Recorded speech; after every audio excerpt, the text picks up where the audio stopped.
The clock is ticking for the Liberals to meet the demands of the Bloc Québécois. The Bloc wants two key bills passed by October 29th, or it will work to bring down the government. One of those bills is paralyzed in the House of Commons, while the other one is tied up in the Senate. The Senate right now, which is a non-elected group of people and institution, is going against the will of all the parties, and all the parties being composed of elected people in this parliament. For those who want this to happen, it is unacceptable. But it should be judged as absolutely unacceptable by anybody who believes in democracy. The bill in question would prevent negotiators from making any concessions on supply-managed sectors such as dairy, poultry, or eggs in future trade talks. MPs passed the bill last year, but a Senate committee is still studying the potential consequences. Senator Marc Gold is the government representative in the Senate. Senator, it's good to see you. Thanks for coming in. Pleasure to have you. You've got a lot on your plate right now because of this. I wonder if we could start with your reaction to what Mr. Blanchette said about how it's undemocratic for the Senate to hold up a bill voted for by MPs. Well, thanks, David, and thanks for having me. The Senate is studying the bill. We are an important part of the legislative process. Though unelected, we do have a role to play in Parliament.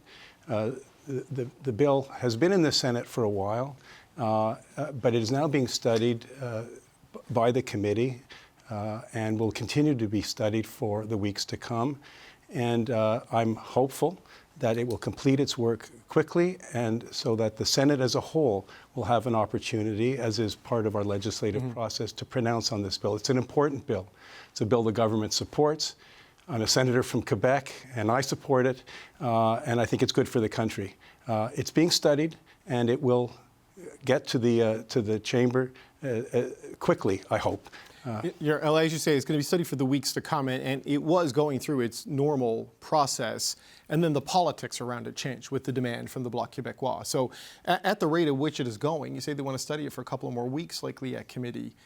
Do you see an ability in the calendar to get this through in time to meet the Bloc's deadline? Well, I mean, the Senate is, and the government has not actually responded to the Bloc fully. The Senate is now a different Senate than it was a generation ago. The Senate is independent. I, as the government representative, don't have procedural tools to move things faster on a non-government bill. I'm doing my best to help this project along. I believe strongly that the unelected Senate should respect the will of the elected House. But I also respect the Senate's need to study this bill properly, right, and to have the opportunity for the Senate as a whole to pronounce on it. So in that regard, you know, the study is proceeding, and in fact, the chair of the committee today gave an account of the work plan, and so it's now a matter of public record, and I look forward to it, the committee finishing its work and the Senate to pronounce. So based on, this is Senator Beam you're talking about, who is the chair of the committee. Peter, look, and he's a serious person, you know, former Sherpa to the G7 and different things, and Peter Beam and Peter Harder are two senators who have voiced some serious concerns about where this legislation is going because of the hand tying, as they say, it would create for future trade negotiators. But based on the timeline that Senator Beam laid out today, do you think it can get to that final vote before the October 29th date? Well, I don't think, I'm not focused as government representative on the timeline of the Bloc. I'm focused on the fact that this is a good bill for Canada, an important bill, not only for Quebec, but for all regions and provinces.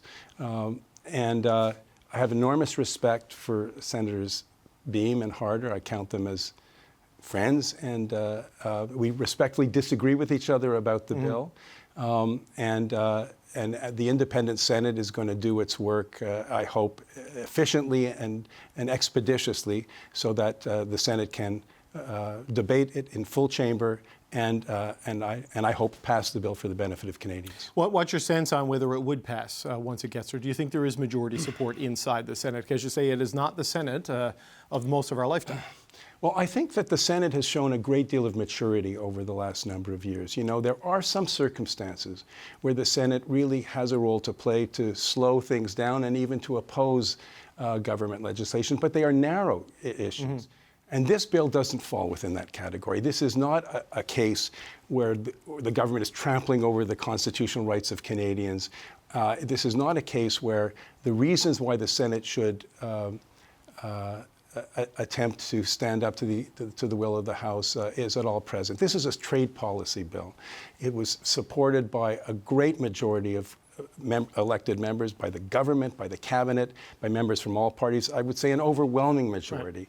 And I think in cases like that, I have every confidence that the Senate will understand that its role is to study, to raise concerns which are being raised. That's healthy in a democracy, but ultimately to respect the will of the elected House.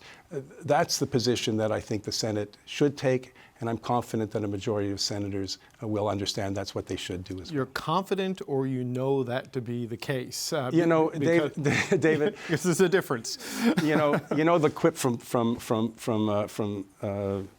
Spider-Man, which says, with great responsibility comes great power. Yeah. I have all the responsibility. I don't have the power. Right. And especially in a case of non-government bill. But my team is talking to senators. I'm attending all the committee meetings. And over time, I hope to persuade a majority of senators and that, in fact, it's their constitutional responsibility to pay appropriate deference to the will of the elected members. And we've shown that in the past. Mm-hmm. There are legitimate policy discussions to be had, but as a matter of constitutional role, the role of the Senate and senators is not to substitute their personal policy preferences for those of the elected. If you want to really influence policy in that way, one should run for elected office. Yeah. Our job it's important, but it's different. And I believe a majority of senators and the Senate as a whole understands that well. Yeah, and look, and I can understand Senator Beam and Senator Harder's disagreement with this notion. They come from a background in global affairs Canada, where supply management is not necessarily seen as a super positive thing when it comes to trade negotiations, but it is the right of the elected government to set trade policy, right? So this is the collision, and while you study it, the Bloc has changed the political calculation by setting this deadline. So how do you reconcile that as the upper chamber? It's that's just a reality in the political environment with which we have to engage. But the fact is, this is an extension of a stated government policy to protect supply management in this country. Supply management is not only important for the producers, it's important for the consumers, and more importantly, for the consumers in terms of food security and quality of food, and for the communities that are nourished by and supported by the small farms that are supported in this way. And that's true across all provinces and territories. So the political machinations will unfold as they unfold, and I'll leave that to my colleagues in the House to deal with. We're doing our job in the Senate, and I'm doing my job to try to advance this as quickly as I can, right. and as effectively as I can, so that this bill will pass. But I had to keep bringing it back to the calendar, right? Because and look, and I appreciate the situation you're in, that this change to an independent Senate, even though appointed by the Prime Minister, and people would argue about its actual level of independence, they aren't a caucus that he can whip and say, you've got to do this because you're Liberals. So this makes this very difficult, right? And the calendar is there. Just how confident are you that you can meet? David, forgive me, I don't mean, but it is, no, the senators that he appointed are not his caucus, and he does not whip them, he cannot. Yeah, no, exactly. And he doesn't try to. Senators Harder and Beam were appointed by this Prime Minister, as were other senators who have different views on this bill than I do, and that the government does. Look, one of my constitutional law teachers, Lawrence Tribe, once quipped that, if you have a crystal ball, you have to learn to live, to eat glass. And right. I have a strong stomach, but I'm not going to predict. I have confidence in the Senate in doing its work. This is a good bill. It's a bill that I think falls squarely within the category of bills where the Senate should be deferring to the elected will. Right. So, and just as a final question, it seems to me that we just don't know. Is that correct? That there is a process that could get you there, but we just don't know if the Senate's going to vote on this by the October 29th timeline? Again, I appreciate, David, that you're focused, and the clip from Monsieur Blanchette focuses on a particular date. I'm focused on getting this bill through the normal channels of the Senate. I'm doing what I can to move it along, and I have confidence in this, that the Senate will do a good job, and I have confidence that when we get to a final vote, it will be properly debated, and I'm very hopeful and very much want this bill to pass. Okay, well, Senator Marc Gold, we'll come call in again as we get closer to October 29th. I appreciate your time. Thanks for coming in today. It's been my great pleasure, David. Thank you. Thank you, sir. The Liberals hope they can strike a deal with the Bloc, one that is maybe less expensive but still boosts seniors' benefits, even though the Bloc leader has said he is not willing to negotiate on those terms. There will always be a need for deals to be had, including with the NDP and the Bloc, because we are in a minority situation. We can't do the good things that Canadians expect of us to do if the opposition parties don't work with us. So the Bloc leader has said he doesn't want to talk to us anymore, but his members are talking to us. We have had discussions and meetings with Bloc and NDP members of Parliament over the last few days, and we'll continue to have that. So while these conversations happen behind closed doors, the other half of the Bloc's demand is stuck in the Senate. So will the Liberals bend to the Bloc demands, or could this be the week the Bloc starts negotiating with opposition parties to bring down the government? We're going to talk about that with the Power Panel. Rob Benzie is the Queen's Park Bureau Chief for the Toronto Star. Amanda Alvaro is a former Liberal Party communication strategist. And here with me in the studio, Tim Powers is a former strategist for Conservative parties, and Jordan Leiknitz is a former NDP strategist. Good to see you all. Jordan, the NDP getting name-checked there by Jean-Yves Duclos, is that the plan B? I mean, we sure. Yeah, I spoke with Meet the New Partner. It's a lot like the old partner. Right, yeah. I spoke with Marc Gold, Senator Marc Gold, the government leader in the Senate, on the supply management side of this. It's unclear to me whether that's going to get through the committee process and get to a vote and pass in time to meet Mr. Blanchette's demands.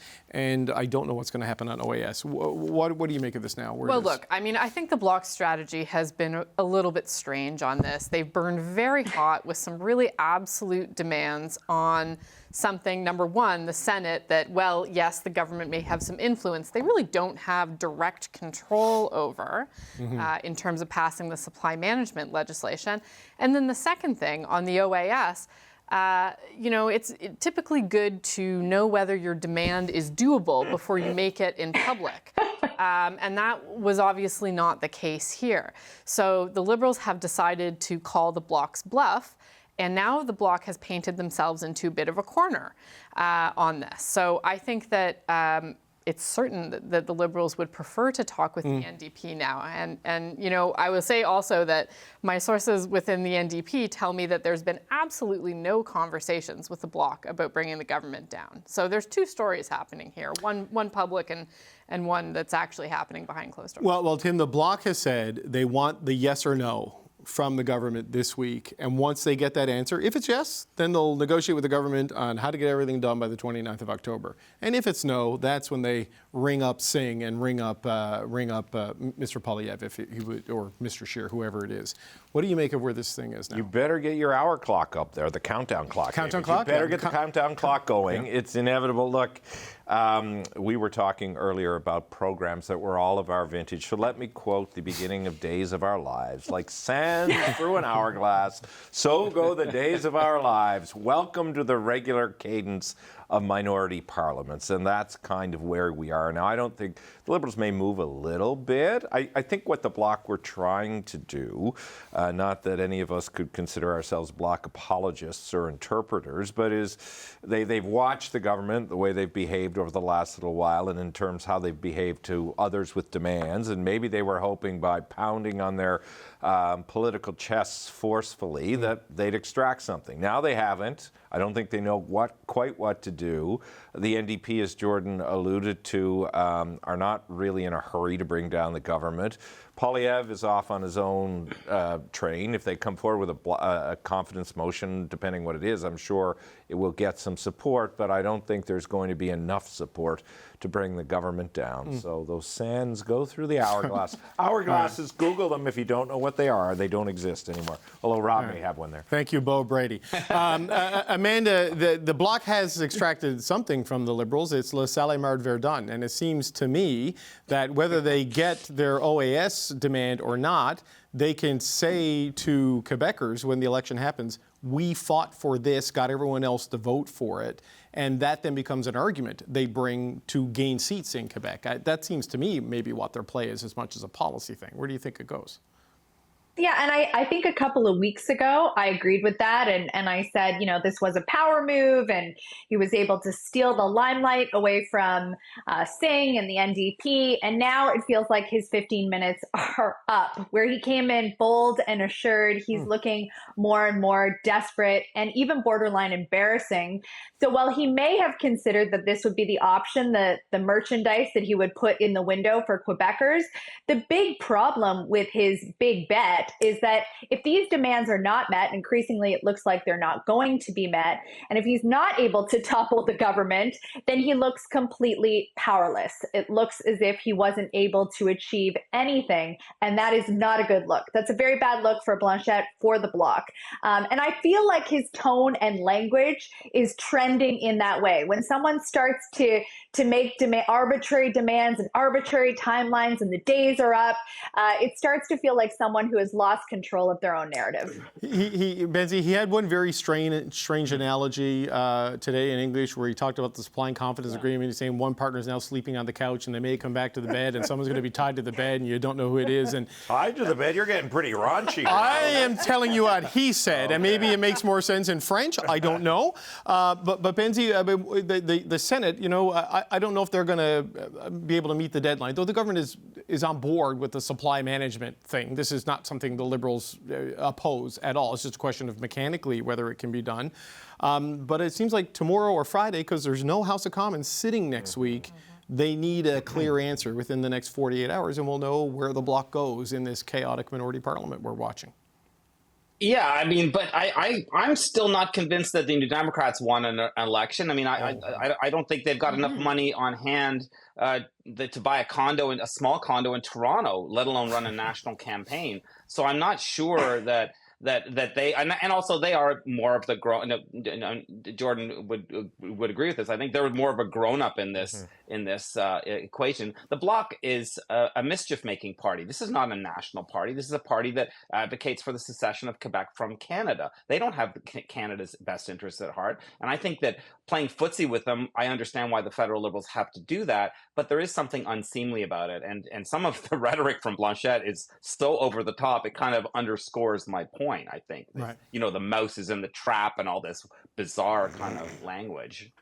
Well, he's colorful. I'll give him that, colorful. Right? I find the Bloc leader frank and blunt and entertaining. You just never quite know what's going to happen. No, I know. No, it's like burping a baby. You never know what's coming out. But Jordan, on the question of the NDP and what they do at this point, there was some reporting in the National Post recently that basically said their financial situation was kind of terrible, but it's probably a little bit outdated in terms of where it is. Like a lot of the campaign debt from last time is paid off. That's right. They may not be able to buy a condo with cash on hand, but they who can really? Right, exactly. But they can. Florida maybe today. But they do have that office building that they can refinance, sure. which is how they pay for the election. So what do you think they want to do? They don't want to go now. For the NDP, they are used to not having a lot of cash on hand in the lead up. So they're never going to do as much pre-writ spending, certainly as the Conservatives or necessarily even as the Liberals. But when we get into an election campaign, thanks be to spending limits, things do tend to equalize out on that front. And they are in a better financial footing now than they have been in the lead up to past campaigns, in that campaign debt is paid off. And certainly their fundraising has picked up since the end of the confidence and supply agreement. So I think, it's likely true that the NDP doesn't want an election urgently because they're still interested in seeing what they can get out of the Liberals. I wouldn't overemphasize their financial condition. I agree. As weighing against that. I think it's far more about what they want to be seen to be winning for Canadians, tangible stuff in people's hands that they can claim. Completely. I mean, they have the office building in downtown Ottawa that they can borrow against to pay for a campaign and then pay it off as a mortgage over time. But what would they want? And coming back to this central question, they all voted for the supply management. They also voted for the OAS increase. But if, Chrystia Freeland and her people in the finance department come back with a boost for seniors, that's not the $3 billion a year. but less. Is that an area where, because they do want to be seen as accepting less than the Bloc? How do they play that? I think that there's other ways to get at the question of financial security for seniors. And, one that I know the NDP has proposed in the past is not with OAS, but with GIS. Because a relatively modest boost to GIS could lift every senior in Canada out of poverty. So there are other ways to kind of eat the elephant, so to speak, on that topic. And I think that the NDP has, there's no shortage of policy ideas there that they could seek to advance. Another idea for them might be to move up the timeline on pharmacare implementation. Right. Well, the vote's tomorrow in the Senate, apparently. So, but maybe trying to get some of that coverage for people a little bit sooner, which also I think would be a clever way to go at what Poilievre is saying about that program not existing. The problem with that, of course, is you need the provinces. And they're not necessarily, they don't love pharmacare the way Jagmeet Singh loves pharmacare. Well, some of them do. Some of them do. Yes, David Eby right now, but we'll see where that is at the end of the month. So Tim, Jordan talks about eating the elephant. This weekend we'll be eating turkey. Do you think we'll know what happens with the Liberals and the Bloc by the time we go into the Thanksgiving weekend? The long weekend and Parliament takes its break. It feels like we have to know. But I don't think they're working on our calendar. I mean, look, they're leaving tomorrow, or the Friday, I guess. But for all intents and purposes, things will be quiet down on Thursday. I'm sure the Bloc would like to be positional heading into the weekend so they can frame whatever narrative it is. Yeah. Whether the Liberals will give them the room to do that or through the Liberals' own challenges of getting things done will be in a position to do it. I mean, the Prime Minister is in Asia, as you're reporting. Don't know how that bears on all of this, but I'm sure the Bloc would like to seize the opportunity of the weekend and a new week to frame it. Yeah, Amanda, the Prime Minister will be changing his travel plans, actually. He's at ASEAN now, was supposed to go to Germany for a meeting of the Ramstein group, but President Biden is not going because of what's happening in Florida, so he's not going there now. And an upcoming trip to the Commonwealth has been canceled. That was going to be in Samoa, and with coming up on this deadline. So I guess, Amanda, comes back to the question that, do you think within the days, as Mr. Blanchet lays it out, do you think they'll have an answer from the Liberals? Do you think the public will know whether the government's going to say yes or no? It feels unlikely to me that would happen like tomorrow, because I agree with Tim, by Friday, when everyone has gone to their, Thanksgiving events and celebrations, it feels really unlikely that all happens. And that may be why Blanchet said days plural, although Blanchet's all over the place when he talks about this arbitrary deadline that he set. So I don't think that there's any indication right now that that's going to happen in the next 48 hours. I think there's so much on the go and so much on people's plates that it feels super unlikely to me. And while Blanchet may want that to be the case so that he can deliver that headline ahead of Thanksgiving weekend, I think that that's the last thing that the Liberals are looking to do, is give him another win right now. Benzie, what do you think? You think days I took from Mr. Blanchet to mean Wednesday, Thursday, Friday? I don't know. It may change. Yeah. And also, the Liberals also do have, an atomic bomb in their back pocket called prorogation. So if they didn't want to go, if this looked like this was slipping away, they could prorogue Parliament and live to fight another day. Stephen Harper successfully did that in 2008. And we've seen premiers across the country do that over the years. Dalton McGuinty most successfully in 2012 here at Queen's Park, as Amanda well remembers. So I think that's still something that could happen, and then it would turn the temperature way down. And because I agree with Amanda and Jordan and Tim, frankly, I don't think an election is imminent. It just doesn't feel like that. All right, look, every Liberal I talk to, for what it's worth, rule out prorogation unless Trudeau's leaving. That they basically say, how do we do that without looking like total political cowards and look like we're running away from things? So take that for what it's worth. I've not had this conversation with the Prime Minister, just so you know that, but it gets dismissed out of hand as very unlikely. Who knows? It's like cabinet shuffles, Benzie. The rumors just never stop. Okay.